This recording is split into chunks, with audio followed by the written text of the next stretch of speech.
চলো বলে ফেলি কত রাই, ও তুমি চিনতে পারলে?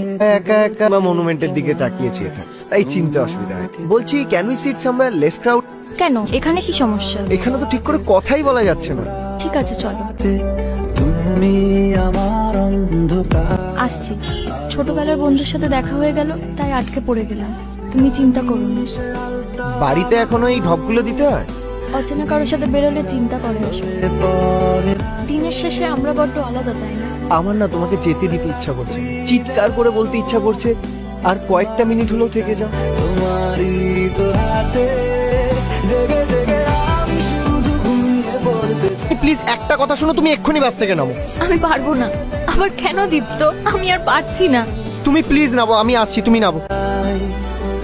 বাসের পেছনে কেউ এভাবে দৌড়ায়? তুমি আমায় বলোনি কেন? আমি জানি তুমি আমায় ভুলে গেছো। তুমি আমায় শেষ সুযোগ দাও। আমি কি দীপ্ত? আমি আবার তোমায় ভালোবেসে ফেলবো, আর তুমি আমায় ভালোবাসবে না, তাই তো?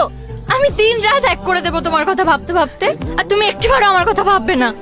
তুই মিলিয়ে নিস, আমি সব সময় তোর পাশে থাকবো। কথার মান সবাই রাখতে পারে না দীপ্ত।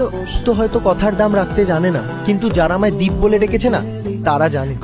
আমার জন্মদিনের এবছরের সেরা উপহার তুই। একজন মানুষ তার ইগো সরিয়ে হার স্বীকার করলো, আর আমি তার হাত ছেড়ে দেবো? তা হয়? থেকে যাস। চলে জেগে জেগে